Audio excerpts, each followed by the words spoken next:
Welcome to Tourism Heads and Their Tales, a podcast series that explores with travel and tourism leaders their take on key issues of the day. My name is Bob Gilbert, General Manager for the Tourism and Destination Marketing Practice at the award-winning strategic marketing agency Eddie Alexander, who are bringing you this podcast series. I have had the privilege to have worked with iconic global brands including Disney, Choice Hotels, Yosemite and Shenandoah National Parks, Kennedy Space Center Visitor Center, and Best Western International, plus served on the boards of the U.S. Travel Association, National Tour Association, and an elected commissioner for Visit California. Looking forward, I will be chatting with those that are helping shape the travel and tourism industry, all with unique tales to share that I know you will find both interesting and educational. So, without further ado, welcome to Scott Balyo, Part 2 on Tourism Heads and Their Tales, a country bus tour of Europe.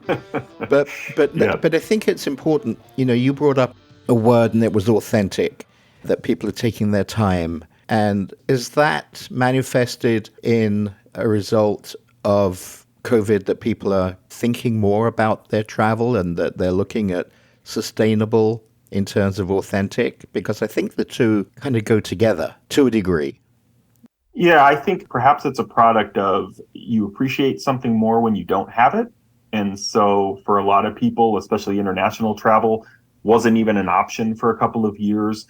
So now that it's back and maybe they've lost some of those holidays, they don't want to take them for granted. And they do want to take the time to plan it out and really dig in.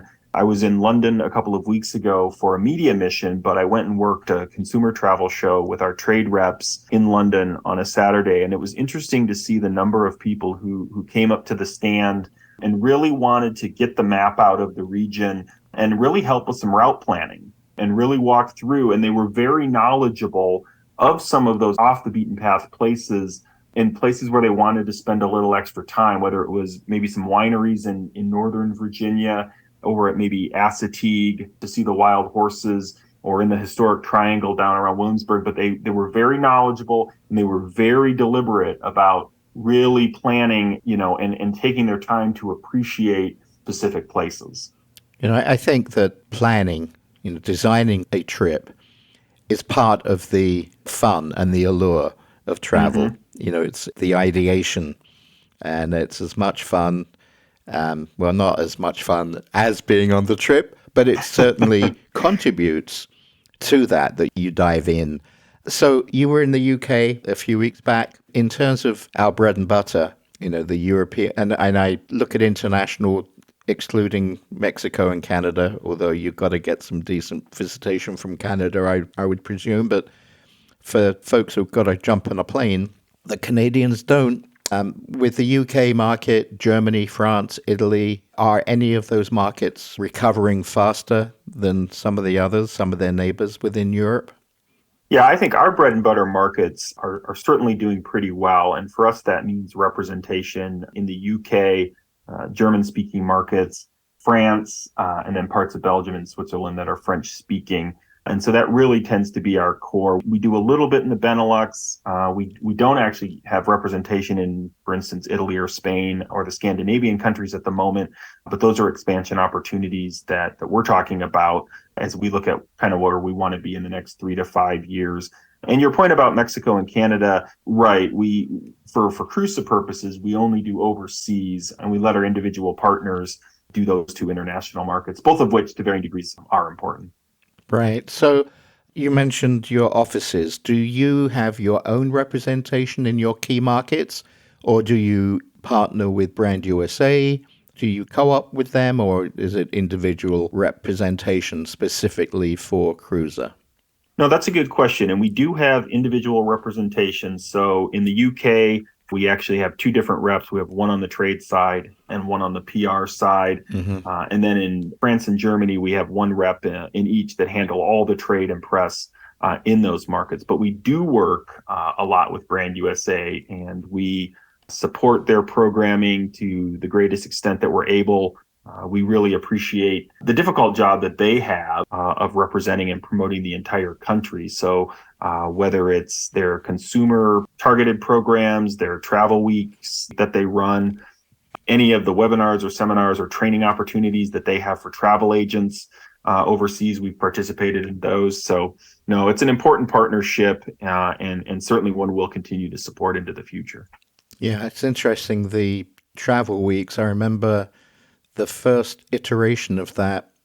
In fact, I think Matt was at the early ones. It was called Powwow Europe, and it went to several European destinations, not the same as IPW is, but it was getting to the next level of planner, of tour operator that was not invited to the big IPW.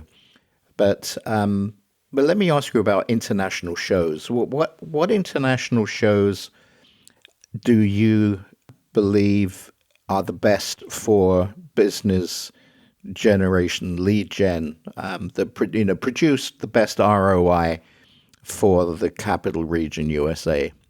Yeah, that's a really good question, and it's certainly something that we are always wrestling with.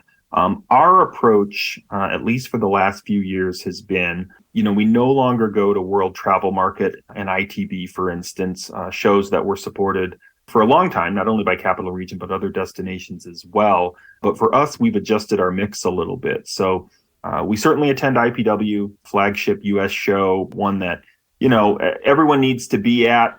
In some ways, it's a challenging show because you do have a lot of destinations there. You've got a wide mix of operators, some or many of whom are not in markets where we are active. So that makes it difficult in terms of you have a meeting at IPW. What do you do with the follow-up and the consistency after that?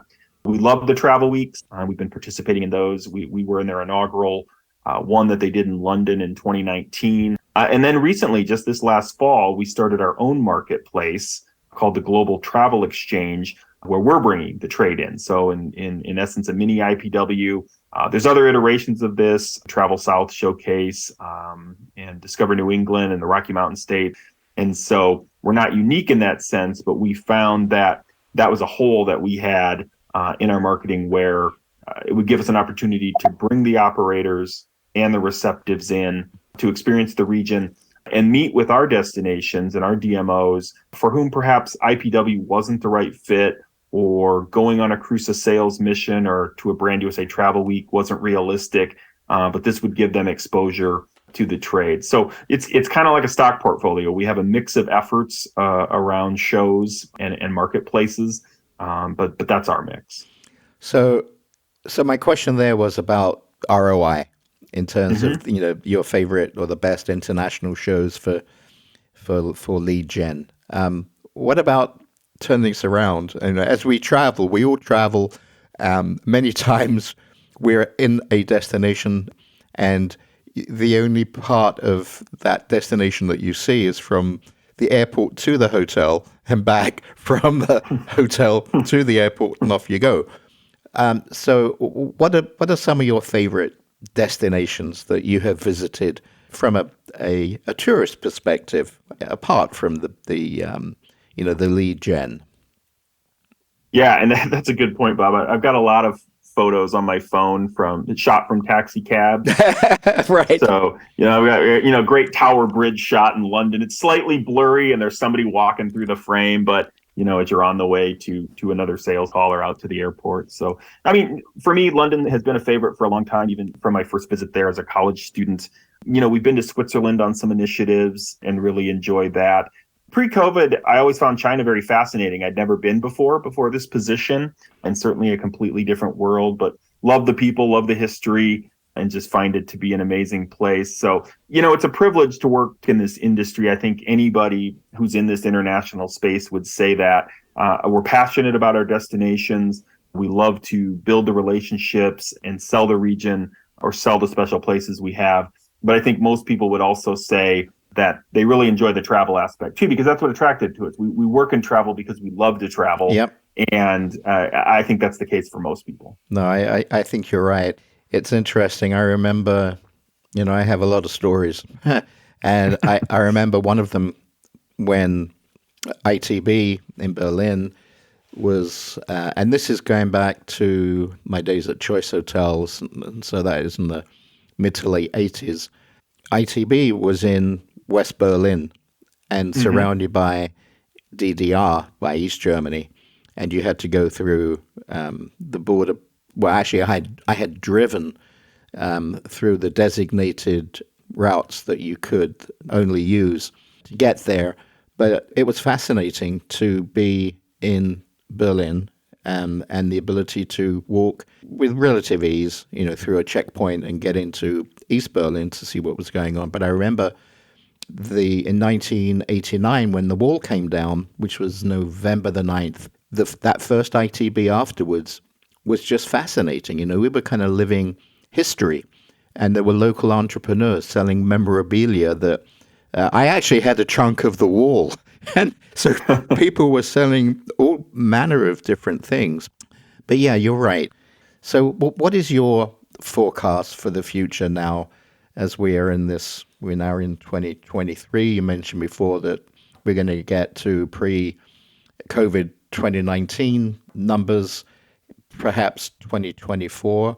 What do you forecast as trends or just thoughts for the future for Capital Region USA? Yeah, I think for us, we're going to stay the course with a lot of the things that work. And so one of the big question marks that we have, is what should our future market mix be? We used to have a presence in South America, primarily Brazil. Is that something we need to take a fresh look at? Asia Pacific, is that something that our partners want to come under the CRUSA umbrella, or are they happy running those initiatives on their own? We're going to continue to look for that traveler who's probably done a Florida or a Vegas, a New York or California, kind of those tier one destinations, and try to narrow that gap a little bit. We'd love to be a first choice too. I think you can make an argument that for a region that includes the nation's capital and much of its early history, that we're worth first look as a destination for an international visitor. So we're going to try to be more competitive. We wrestle with things of what's the right marketing mix. We still produce a printed holiday guide in 4 languages. It is well received in our markets, and obviously you can download a digital copy as well. But what do we want to do with that in the future? What's our social media strategy? Video content, we all know that's extremely important. So it's just balancing. There's always more good opportunities than you have money to be able to take advantage of. So it's just being as wise as we can with the resources we have, and trying to find ways to increase that funding as well. So, and all of that information is accessible on capitalregionusa.org? It is, or people can go to our industry site, which is CRUSA.org, CRUSA.org. Excellent. Well, Scott, thank you so much. You've been a great guest.